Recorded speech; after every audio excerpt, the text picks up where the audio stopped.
Je suis Christelle Célis, sorcière multicasquette, créatrice de Ma vie de sorcière et du Coven Initiation. Ici, pas de travail de surface, je t'invite à faire de la magie en invitant ton âme à agir, à regarder véritablement qui tu es, le monde qui t'entoure dans toutes ses formes et dimensions et créer ainsi ce que tu veux vivre. Seule ou accompagnée, je m'engage à vulgariser l'énergétique et la sorcellerie avec des conseils, des retours d'expérience et des outils de sorcière. Et si tu veux aller plus loin, je t'invite à cliquer dans la description de ce podcast sur le lien du Coven Initiation qui sera parfait pour toi si tu veux développer tes intuitions, enrichir tes savoirs exotériques, rencontrer des sorcières passionnées comme toi afin de connecter à cette magie unique que tu as en toi. Et c'est parti pour l'épisode du jour. Bonjour à tous, bienvenue dans ce nouvel épisode de podcast du jour. Je suis Christelle Célis de Ma vie de sorcière et aujourd'hui j'avais envie de te parler justement de mes envies pour 2025.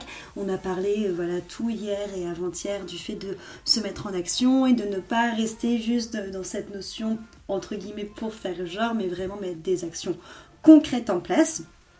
Et je vais te partager du coup ce que je garde de mon année 2024 pour le mettre encore plus à profit en 2025 et ce que je vais mettre en place en 2025. Ce que je garde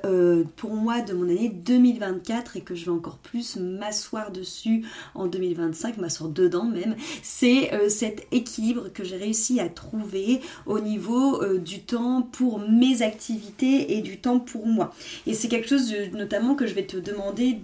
d'identifier si ça te parle, c'est ce que tu entends par temps pour toi. Parce que des fois, on a envie de se dire ok, j'aimerais plus de temps pour moi et on va avoir du temps pour soi, mais on va le passer à aller voir un tel, à faire telle activité avec un tel et finalement, on va être frustré parce qu'on va avoir l'impression de ne pas avoir de temps pour soi, parce que chez certaines personnes, le temps pour soi, c'est le fait de partager avec des proches, et chez d'autres personnes, le temps pour soi, ça va être juste du temps où on va être seul, où on va lire, où on va peut-être même rien faire, où on va se poser devant une série, où on va faire des activités manuelles. Bref, déjà, c'est hyper intéressant pour moi de te poser sur qu'est-ce que le temps pour toi. Moi, je sais que c'est hyper important pour moi de profiter de mes proches. C'est aussi hyper important pour moi de prendre du temps pour mes activités physiques pour me permettre tout simplement de décharger mon mental, de décharger mon énergie et d'être dans le corps. Ça me permet vraiment de garder une sorte de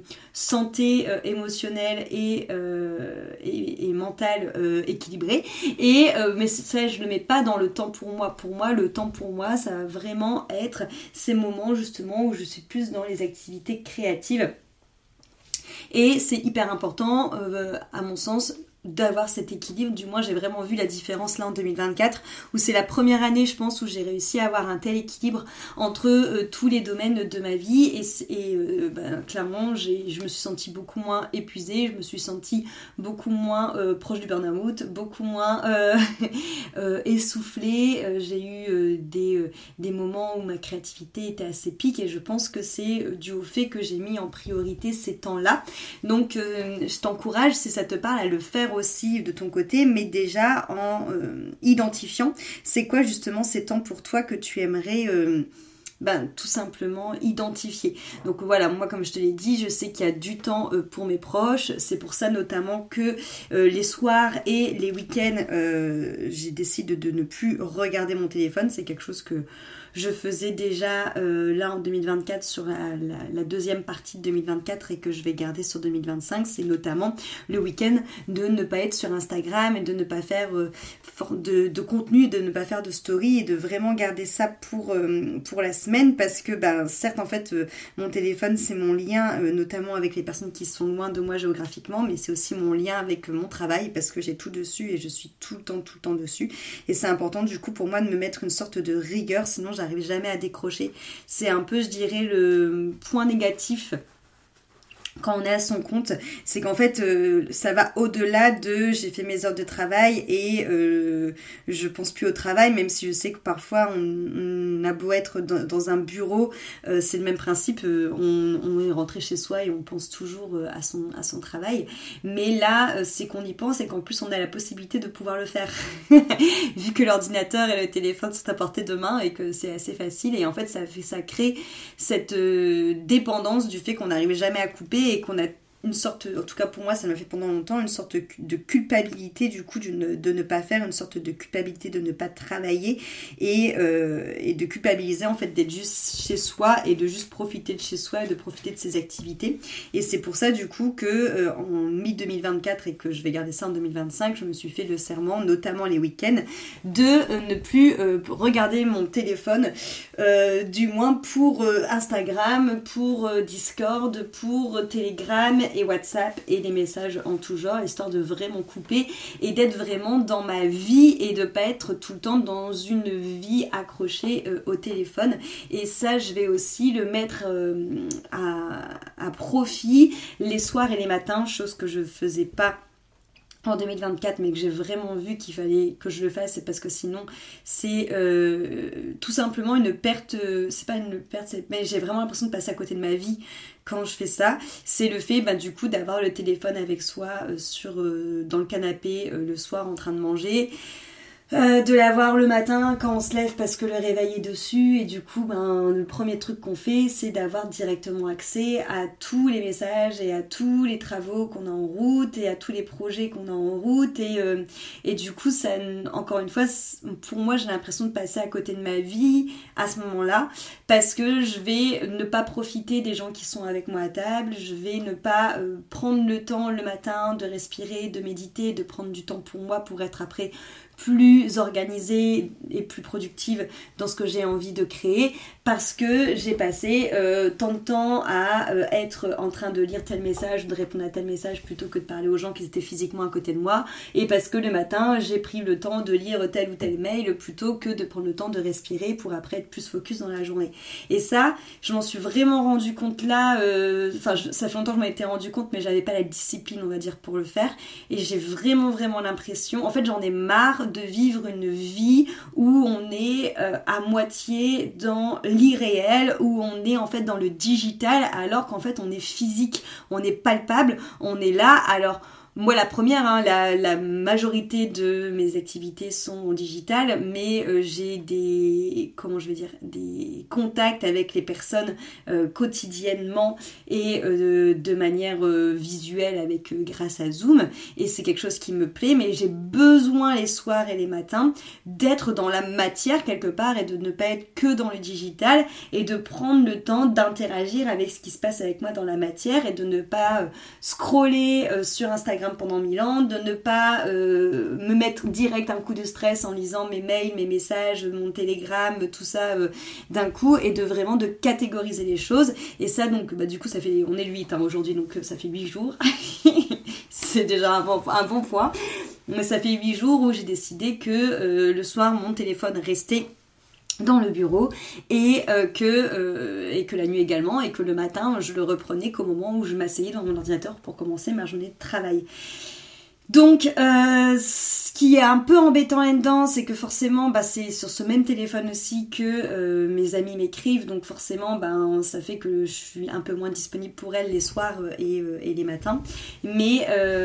j'ai vraiment besoin de ça pour retrouver une vie dans la matière et ne pas être tout le temps connectée, digitalisée, et d'être moi-même finalement moi, et ne pas avoir mon téléphone comme étant une extension de moi. Et donc du coup c'est hyper important, et c'est dans la même lignée que de garder du temps pour soi, parce que je me suis rendu compte aussi que le fait de ne plus prendre le téléphone, notamment les soirs, ça me donnait beaucoup plus d'espace pour lire, beaucoup plus d'espace pour reprendre tous mes massages, beaucoup plus d'espace pour méditer, beaucoup plus d'espace pour respirer. Le fait de ne pas prendre le téléphone le week-end comme j'ai pu faire l'année dernière et comme je continue à faire cette année, ça me donne beaucoup plus d'espace pour faire plein d'activités créatives, pour aller à droite, à gauche, me balader, pour passer du réel temps avec les gens gens autour de moi, faire des jeux de société, échanger, tout ça. Et donc pour moi c'est vraiment une résolution que j'ai mis en place en 2024, que je garde en 2025 et que j'accentue en 2025, dans le sens où en 2024 c'était vraiment juste je prends pas le téléphone le week-end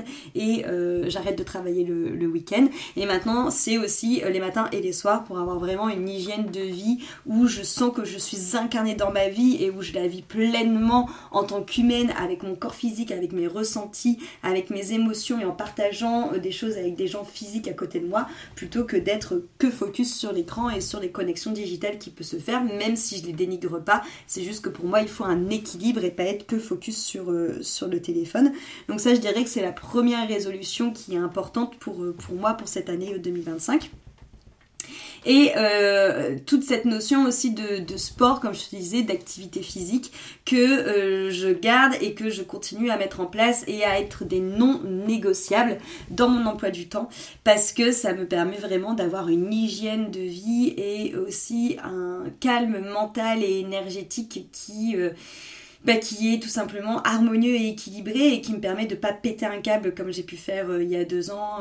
à être que focus sur le travail. Et c'est vrai que ça m'a permis de me rendre compte que l'équilibre vie perso vie pro était vraiment important, et je sais que du coup les activités sportives que je peux faire font partie de cet équilibre, font partie aussi d'une manière de pouvoir m'exprimer qui est très importante pour moi et qui est différente en passant par le corps, et de pouvoir justement exprimer cette créativité et de ressentir aussi énormément le corps physique. Donc c'est pour ça que je vais avoir des activités sportives à peu près tous les jours à différents moments de la journée qui vont être calées par rapport aussi à mon emploi du temps et à ma concentration, et qui vont venir justement appuyer ma productivité, appuyer ma concentration, parce que c'est toujours à des moments où ça va soit me mettre en énergie pour la journée, soit me permettre de faire soupape pour redémarrer après d'une manière beaucoup plus créative, et encore une fois de pouvoir décharger mon trop-plein mental et mon trop-plein énergétique et émotionnel. Et donc voilà, pour ceux qui ne le savent pas, ça va passer par des activités de musculation, de danse, de pole dance et de heels principalement, et de yoga bien évidemment. Donc voilà, cette année aussi j'ai aussi remis plus de place aussi au groupe en présentiel au yoga, là où l'année dernière j'en avais un, là maintenant j'en ai 2, je découvre en présentiel le jeudi et le vendredi, toujours dans cette même lignée de sortir du digital et d'avoir des groupes que je peux suivre dans l'évolution au niveau du tapis et au niveau justement des besoins du corps. C'est quelque chose aussi que je fais avec les cours que j'ai en ligne, hein. C'est pour ça que j'aime bien avoir des personnes qui s'engagent pour pouvoir vraiment les suivre sur l'année et pour pouvoir du coup vraiment prendre en considération leur douleur, que ce soit physique ou même énergétique ou émotionnelle, et les accompagner grâce au yoga dans cette transformation. Et donc j'ai le cours du vendredi qui est disponible aussi à mon groupe en ligne, qu'ils ont les replays, donc ça me permet de les suivre aussi, et mon groupe du jeudi qui lui est que en présentiel. Donc ça c'est aussi un objectif qui me tenait à cœur, d'avoir des tout petits groupes en présentiel pour pouvoir refaire du yoga énergétique et du yoga connecté vraiment comme elles sont que 5 ou 4, me connecter réellement à leurs besoins au niveau du corps, et ça c'est hyper intéressant. Et cette notion de foi, alors cette année du coup on est sur une année où j'ai envie de pouvoir expandre tout ce que j'ai mis en place en 2024 et de pouvoir créer vraiment ma vision de mon univers dans la matière. Et du coup ça passe en effet par transmission qui va voir naître une seconde session, on n'y est pas encore, hein, ça sera en septembre, mais une seconde session de formation pour thérapeute. Là, cette année, du coup, je suis toujours en plein cursus avec la première session des 4 thérapeutes qui m'ont fait la joie et l'honneur de me faire confiance pour les former. On avance Enfin voilà, c'est vraiment mon petit baume au cœur. On avance de manière très productive, très douce. Chacun est en train de trouver son outil pour les soins, de trouver sa signature thérapeutique. Ils sont en train d'emmagasiner un maximum d'outils, que ce soit en astro, en ayurveda, dans tout ce qui est psycho, dans bientôt tout ce qui va être aussi voyage hypnotique, sonothérapie, lithothérapie, et ils ont commencé les soins énergétiques. On va se voir plusieurs fois en présentiel là cette année. C'est quelque chose du coup que je vais remettre en place pour une deuxième promo en septembre, et j'ai aussi l'intention de lancer de nouveau cette formation, mais justement à la carte pour les personnes qui sont déjà thérapeutes et qui n'ont pas envie forcément de tout reprendre depuis le début, mais qui ont envie d'avoir des outils ou d'avoir ma manière de faire des soins pour agrémenter eux leur accompagnement. Donc ça, c'est quelque chose qui va arriver sûrement au début d'année 2025. Pour le Coven, on va faire grandir aussi le Coven pour créer une seconde année. Cette seconde année, elle est la résultante de plusieurs choses. Elle est la résultante du fait que les premières années parfois se retrouvaient un peu perdues et n'osaient pas forcément poser des questions aux personnes qui étaient là depuis super longtemps parce qu'elles avaient peur que leurs questions soient considérées comme bêtes. Je répète, il n'y a pas de questions bêtes. Mais cette seconde année, du coup, elle est vraiment là pour pouvoir permettre aux premières années de se retrouver entre elles, donc c'est-à-dire que dans la communauté où on se ressent déjà en appartenance, créer un autre système encore d'appartenance avec la maison et aussi avec les personnes qui sont arrivées au même moment que nous, donc qui sont aussi dans la première année et qui sont en train de découvrir les cours, qui sont peut-être pas au même cours, mais en tout cas qu'ils ont commencé à la même année que soi. Donc pour moi c'est important, et ça permet aux deuxième année aussi de pouvoir pratiquer peut-être des rituels un petit peu plus approfondis entre elles, et surtout ça permet de pouvoir créer une seconde année dans le Coven. Et en fait la seconde année du Coven, ça va être un peu la marche manquante qui avait entre la première année du Coven Initiation et transmission, donc la formation pour devenir thérapeute dont je te parlais juste avant. La seconde année, elle permet de mettre dans la matière tous les enseignements que les sorcières ont eu dans la première année du Coven. Donc la première année du Coven, c'est vraiment comment est-ce que je fais pour développer mes intuitions, pour développer mes clairs, pour trouver ma propre magie. Donc c'est beaucoup d'expérimentation sur différentes techniques d'ancrage, différentes techniques de purification, de nettoyage, différentes manières de procéder de la magie avec la magie élémentaire, avec le chamanisme, avec le chaos magique, différentes manières aussi de voir si on veut inclure les plantes, si on veut inclure les astres dans sa magie. Bref, c'est beaucoup d'expérimentation jusqu'à de trouver ta propre magie. Là où la seconde année en termes du Coven Initiation, c'est de prendre du coup tous ces enseignements pour pouvoir le mettre au service de ton développement personnel, au service de ton identité et au service de ta vie. Donc c'est-à-dire que cette deuxième année, elle va nous permettre par trimestre d'aller voir des thématiques précises. Par exemple, c'est toujours l'exemple que je donne, donc je vais sur cet exemple-là, mais imaginons par exemple la magie du féminin, donc tout ce qui va être autour de la femme médecine et du féminin sacré, et c'est comment est-ce que je viens guérir cette médecine de la femme, comment est-ce que je viens guérir les blessures ancestrales de mon féminin, comment est-ce que je viens guérir mon féminin sacré grâce à tous les enseignements que j'ai eu en année 1 dans le Coven Initiation, donc grâce aux pierres, aux chakras, au yoga, aux incantations, aux rituels, grâce à la connexion avec les déités, grâce à des exercices de développement personnel, à des soins collectifs, à des coachings, à des cahiers d'exercices de transformation, à des voyages hypnotiques, à des constellations familiales et systémiques. Et voilà, ça va vraiment mettre au service tout ce que tu as appris en année 1 pour après en année 2, tout simplement le mettre au service de ta transformation personnelle. Donc ça, c'est quelque chose qui va arriver en mars dans le Coven et qui me fait vraiment plaisir à mettre en place parce que c'est dans la lignée de ce que je vous disais hier et avant-hier, dans cette lignée de sortir en fait entre guillemets de la superficialité de la magie et de mettre cette magie à notre service pour créer notre vie et retrouver notre puissance. Donc ça, c'est quelque chose qui va vraiment qui va prendre une grosse place cette année dans le Coven. Et le dernier pan du coup de de ce que j'ai envie de créer du coup cette année, c'est vraiment aussi de me remettre dans les accompagnements qui n'ont jamais cessé. J'ai toujours continué à accompagner des femmes et des hommes aussi, d'ailleurs, avec Élévation. Mais cette année, j'ai encore plus envie d'accompagner les personnes qui ont été victimes de trauma. C'est quelque chose qui me tient à cœur depuis plusieurs années, sur lequel je prenais pas forcément le temps de communiquer.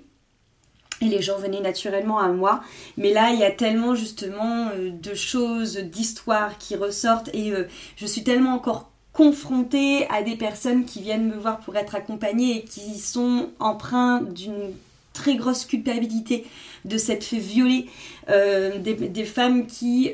s'en veulent, qui se disent qu'elles auraient dû être plus claires, peut-être qu'elles n'ont pas été assez claires dans leur nom, qu'elles ont peut-être envoyé des signaux qui n'étaient pas clairs dans leur langage corporel par exemple. Voilà, je sais que c'est un processus qu'on retrouve beaucoup dans les victimes de trauma, notamment aussi le fait de ne pas verbaliser le fait d'avoir été violée ou d'avoir subi justement ce genre de traumatisme, parce que en fait le fait de le verbaliser, ça le fait exister, et en fait tout ça crée une sorte de culpabilité qui fait que la victime s'en veut et ne lui permet pas en fait tout simplement de pouvoir transmuter, même si on vit toujours avec, mais de pouvoir tout simplement mettre des mots dessus pour pouvoir s'en libérer, et ça crée d'énormes séquelles. Et ça, c'est vraiment quelque chose où j'ai envie de prendre à cœur perdu, j'ai envie de dire, cette cause-là, parce que ça me révolte en fait, encore une fois, que la honte soit du mauvais côté et que la culpabilité soit du mauvais côté. Et donc du coup, voilà, c'était un accompagnement où j'avais pas forcément pris le temps de beaucoup communiquer dessus, mais où là, je vais vraiment plus le mettre en lumière, tout simplement pour les personnes qui en ont besoin, toutes les personnes qui ont tout simplement ce besoin de juste déjà être écoutées dans un premier temps, et pour moi c'est important, voilà, que ça se sache qu'il y a des personnes qui sont là, qui sont formées pour ce trauma et qui sont formées pour pouvoir vous accompagner avec bienveillance et pour pouvoir tout simplement vivre avec ça. Donc c'est un autre point qui va être hyper important pour moi à mettre en place courant 2025. On va en effet retrouver autre chose en 2025, j'ai envie de beaucoup plus d'interaction et d'engagement avec vous. C'est pour ça que je vais garder les épisodes quotidiens au niveau du podcast, que j'ai envie de remettre en place les lives sur Instagram une fois par semaine où je réponds à vos questions. Voilà, où j'ai vraiment envie d'interagir énormément avec vous. Et après, niveau personnel, cette année, alors je sais que avec mon amoureux, on a pour objectif de se faire une retraite tous les ans. Pour le moment, on n'a pas encore trouvé la retraite qui nous donnait envie de nous inscrire pour cette année. On aimerait bien trouver une retraite de jeunes, mais bon voilà, pour l'instant rien de concret. Mais c'est dans les papiers, et aussi toujours dans cette démarche de continuer, de ne pas être un cordonnier mal chaussé comme j'aime le dire. Moi personnellement, je continue en effet à voir des thérapeutes, à aussi travailler sur moi sous différentes formes, que ce soit en soins énergétiques, en constelle, en kinésio, en chamanisme. Enfin voilà, je suis suivie par plusieurs thérapeutes, et de continuer à me faire former aussi. Et cette année, j'ai envie de me faire former en hypnose et en chamanisme également, pour encore plus développer les dons que j'ai et ce que j'ai pu expérimenter. Donc voilà, ça va être aussi des expériences que j'ai hâte de vivre et que j'ai hâte de vous partager et que j'ai hâte de vous proposer quand ça sera fait. Et après, tout simplement, je me laisse aussi de l'espace pour les nouvelles choses qui veulent venir à moi et dont je ne suis pas encore au courant. J'ai cette foi aussi qui ne m'a pas quittée tout le long de 2024 et que je veux garder avec moi en 2025, parce que c'est pour moi l'une des plus grands trésors, je pense, que j'ai eu en 2024, qui m'a vraiment énormément aidée et qui m'a permis vraiment de pouvoir me positionner sur mes envies, de prendre des risques, de me lancer dans des nouvelles choses, dans des nouvelles créations, parce que j'avais cette foi. Et pour moi, c'est vraiment un point qui est culminant et qui est hyper important, la foi, parce que avec une foi, pour moi, on peut tout faire, parce qu'on sait en fait qu'on a cette force qui nous accompagne et qui nous permet tout simplement de pouvoir tout réaliser. Et j'ai aussi envie, pourquoi pas, d'être beaucoup plus entourée aussi, que ce soit dans mon activité, donc pourquoi pas en commençant à créer une équipe, que aussi dans ce que je peux vous proposer, donc en réamenant plusieurs invités, que ce soit dans le podcast ou pourquoi pas en recréant aussi un sommet comme j'ai pu créer l'année dernière, le sommet puissante. Voilà, bon, il y a plein de choses qui sont un peu en suspens, mais comme ça vous avez un peu une idée de ce qui est primordial pour moi cette année. C'est vraiment en tout cas de garder cet équilibre, comme je vous l'ai dit, entre mes activités créatives, mes activités sportives et le temps pour mes proches, de décoller avec le téléphone, de vraiment prendre des temps off où je vis ma vie physique et pas digitale, et de venir toujours me raccrocher à cette foi et de venir encore plus amener mes activités là où ça me fait vibrer, et du coup dans cette concrétisation des choses, en formant des personnes qui ont envie de concrétiser leur envie de devenir thérapeute, en amenant la deuxième année au niveau d'initiation pour concrétiser cette magie à notre service pour créer notre vie, et en continuant à accompagner des personnes qui ont été traumatisées pour arrêter cette injustice de la culpabilité, de la honte qui se trouve dans le mauvais camp. Voilà, j'espère que ça te donnera peut-être des idées pour toi, un peu plus identifier ce que tu as envie pour cette année, hein. Il n'est pas trop tard, même si on n'est que le 8 janvier, donc voilà, voir un peu où est-ce que tu as envie de mettre tes priorités, quelles sont les petites habitudes que tu as envie de mettre en place. Ça peut être, voilà, comme moi, tout simplement tous les soirs ne plus avoir ton téléphone, les matins de ne pas le prendre et les week-ends de ne pas le prendre. Ça peut être autre chose, ça peut être aussi dans la manière de consommer. C'est vrai que c'est quelque chose avec lequel on n'a jamais parlé, mais nous ici par exemple on consomme beaucoup seconde main, et voilà, c'est une habitude qui est très ancrée ici, mais qui peut être aussi carrément une sorte de nouvelle manière de voir les choses pour 2025, si c'est pas déjà ton cas par exemple pour toi. Enfin, voilà, il y a plein de choses à faire, il faut juste commencer par des petites actions, et puis observer ce que ça nous amène à l'intérieur de nous, si ça nous amène beaucoup plus de paix, beaucoup plus de joie, beaucoup plus de présence, de qualité, et si c'est plus aligné avec tes valeurs, et si c'est le cas, bah du coup les ancrer tout simplement dans cette nouvelle année. Voilà, j'ai hâte en tout cas de savoir toi ce que tu as prévu de faire cette année, ce que tu as prévu de mettre en place. Donc mettez-le moi en commentaire, écrivez-moi en MP sur Insta ou envoyez-moi un mail pour me le communiquer. Merci beaucoup pour ton écoute et on se retrouve demain pour un nouvel épisode. Si cet épisode t'a plu, pense à lui laisser une jolie note sur ta plateforme d'écoute de ton choix, et aussi de le partager aux personnes à qui il pourrait être utile.